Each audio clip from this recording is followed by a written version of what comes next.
and salt. In last session, we have understood what is called acid, what is called base. We have also understood some of the compounds and which acid is present in it. We have also taken a knowledge of what changes is done to red or blue litmus paper when it reacts with acid or base. Also, we have understood the chemical properties of acid. In that, we have understood that how acid reacts with metal, how acid reacts with metal oxide, how acid reacts with metal carbonate or metal bicarbonate, and how acid reacts with base. In today's session, we are going to understand first about chemical properties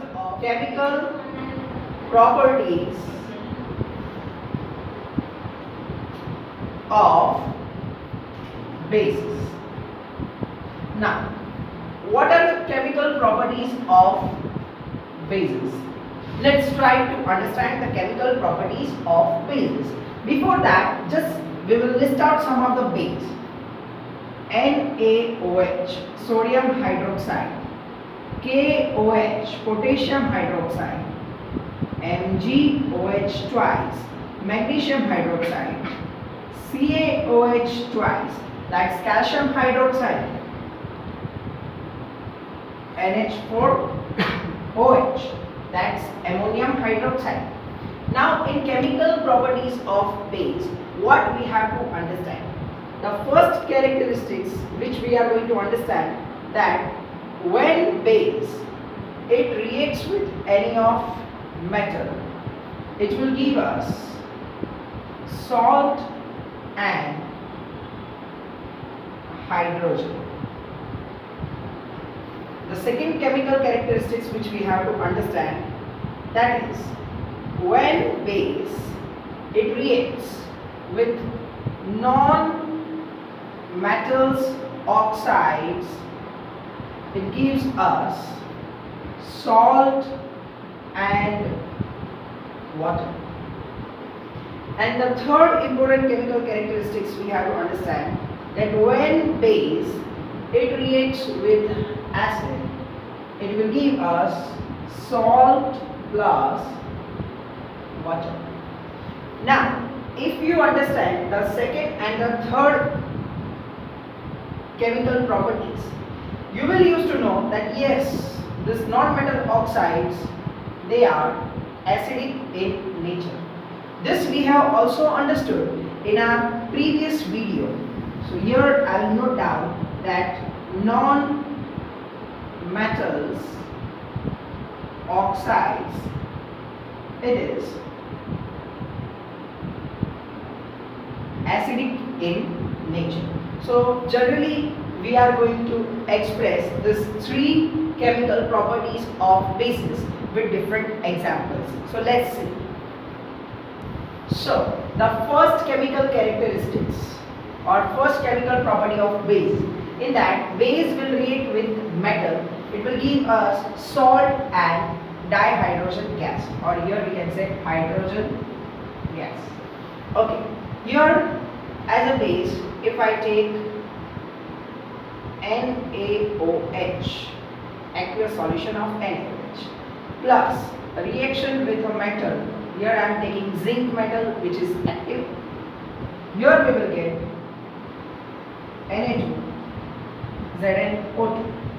This is our sodium zincate. What it is? Sodium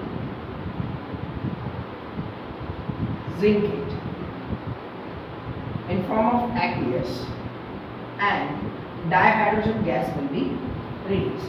So this is our first chemical characteristics of base, that when base reacts with any of metal, active metal, it gives us salt and release hydrogen gas.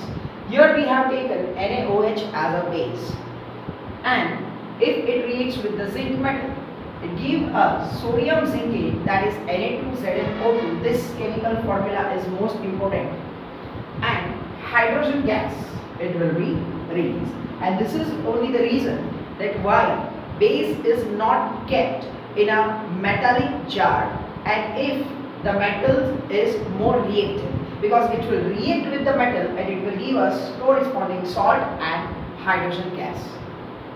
Now, let's understand the second chemical property in which base reacts with non-metals oxides. It gives us salt plus water. Now, as a base, suppose here we are taking CaOH twice and non-metal. Suppose here I am taking as a non-metal carbon and it's oxide, so carbon dioxide. So carbon dioxide in form of gas. What will happen? It will give us the salt, and we know which salt it will be. It will be CaCO3, that's calcium carbonate in solid form, and water H2O in liquid form. This calcium carbonate, which is formed, right, CaCO3, it behaves as salt. Suppose if I take another example, MgOH twice aqueous plus carbon dioxide in form of gas will react, it will give us MgCO3 form of solid and water in form of liquid. Right? Whenever we are writing this type of reaction, it must be cared that reaction is balanced. In the earlier reaction which we have seen, I think it was not balanced. So that is your work to balance the chemical equation.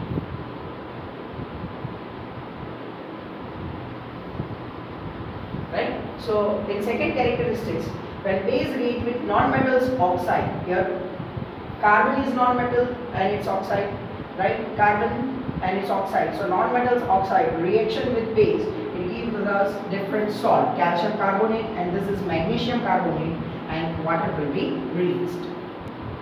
Now, if we take the third chemical property, so that was base plus acid, it will give us salt plus water.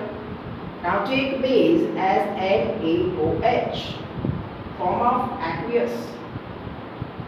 Acid, if I take HCl, it also form of aqueous. We know that H2O and NaCl, we will get here NaCl, form of aqueous, plus H2O as a liquid. So when any of base reacts with acid, it gives us salt and water. Yes, you are right. In our previous session also, we have understood this type of reaction, that when acid reacts with base, when acid reacts with base or base reacts with acid, both of the chemical reactions will be same. And yes, you remember what it was called? It was called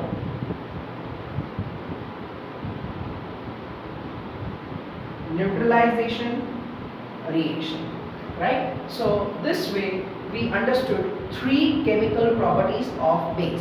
First is when base reacts with metal, it gives us salt and dihydrogen gas. Second case, when base it reacts with non-metals oxide, it gives us salt and water. And third, when base reacts with acid, it also gives us salt and water. This reaction between acid and base, in which they nullify their effect, it is known as neutralization reaction. You can also prepare any other reactions by taking different acids and different base. Suppose if I take KOH plus H2SO4, what it will give us? It will give us K2SO4 plus H2O. Now, for balancing the chemical equation, I am writing it like this. Right? So this way, in third chemical characteristics, that is neutralization process between acid and base.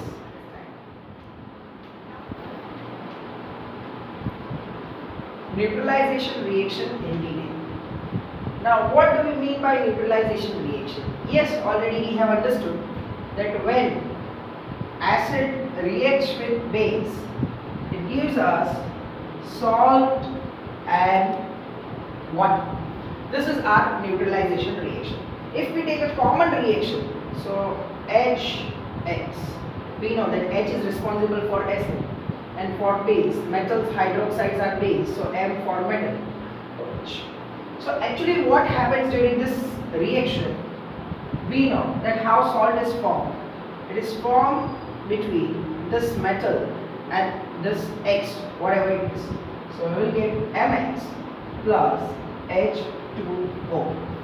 If we take one example, suppose if we take HCl, aqueous solution, plus KOH, aqueous solution, it results into K is plus 1, like this, OH minus, H plus, Cl minus. So this Cl, it will react with this K and it will give us KCl plus H2O, right? So the process in which acids and base react with each other and nullify their effects, and it gives salt and water, this reaction is called neutralization reaction.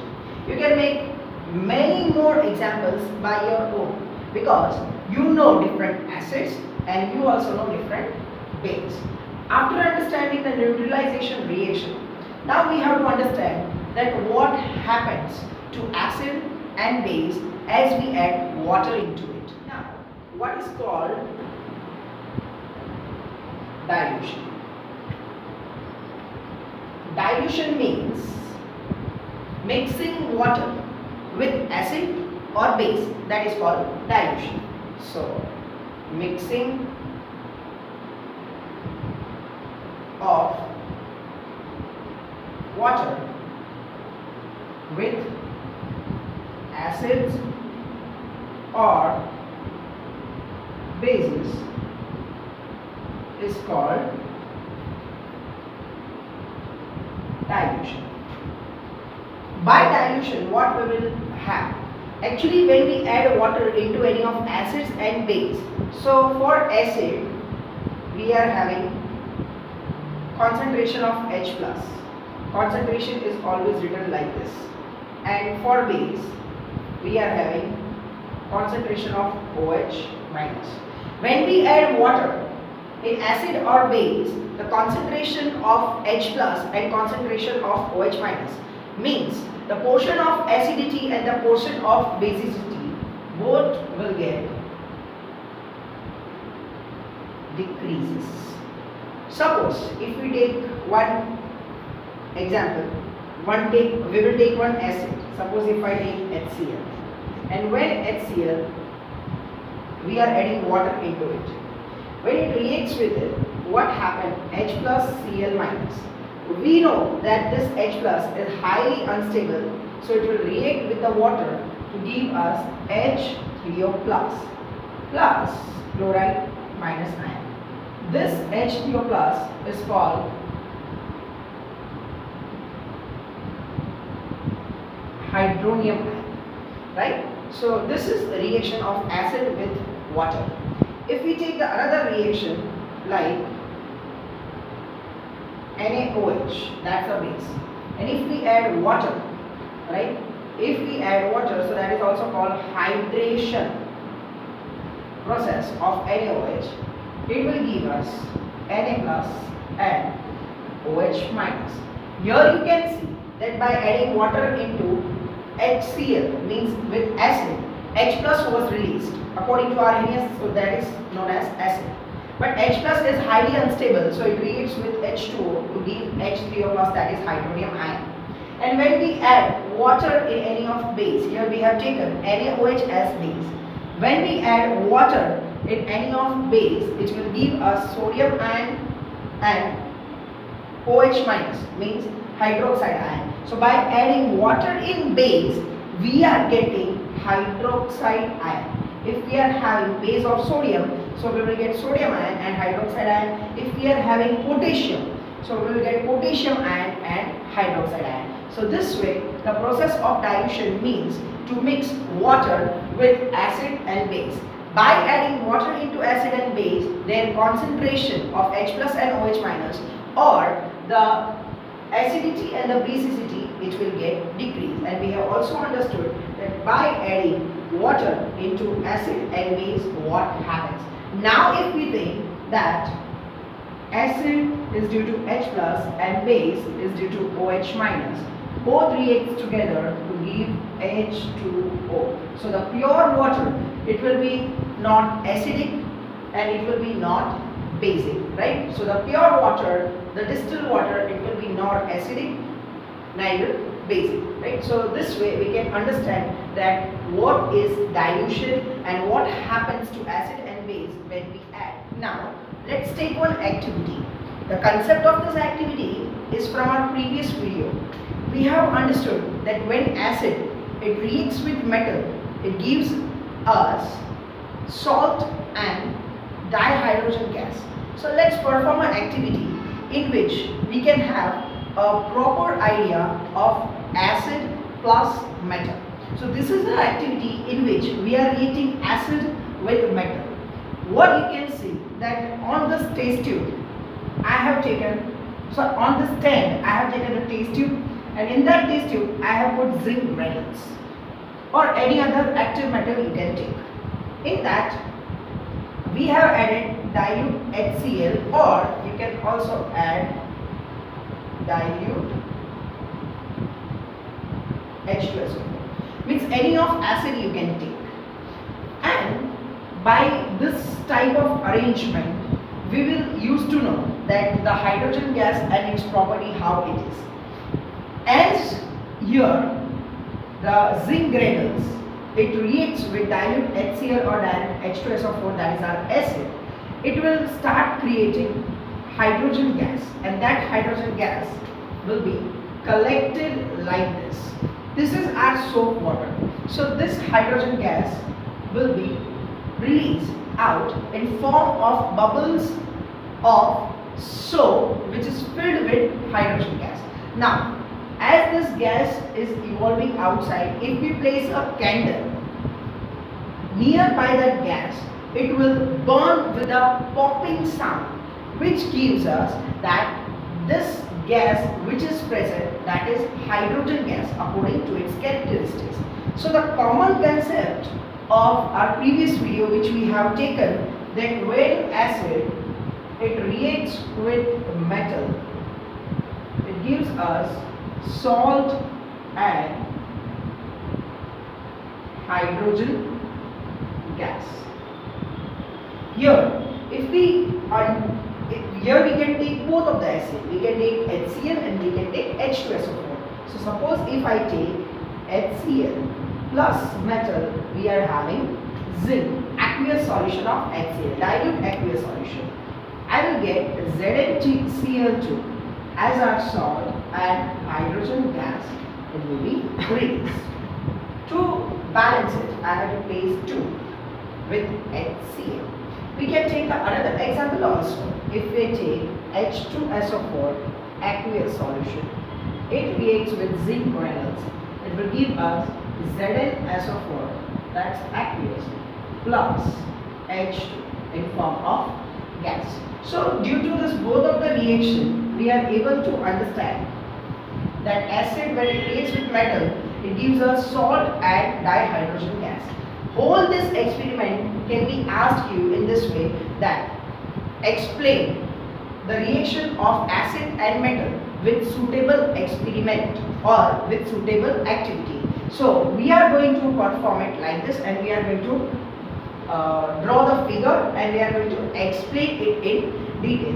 So this way, this question, it is the similar concept of our previous video, that acid reacts with metal to give salt and dihydrogen, but this is in form of activity. As you write the practicals, you can also write it in form of activity or in form of experiment. So in today's session, we have discussed about chemical properties of bases. Also, we have understood what is called neutralization reaction, and after that, we have taken the concept of dilution. And at last, we attend a question which is how acid reacts with metal, explain it with suitable experiment or suitable activities with suitable equations. So hope you understood today's session. You are going to complete your today's session with the help of worksheet and the assignment which is provided to you. Thank you.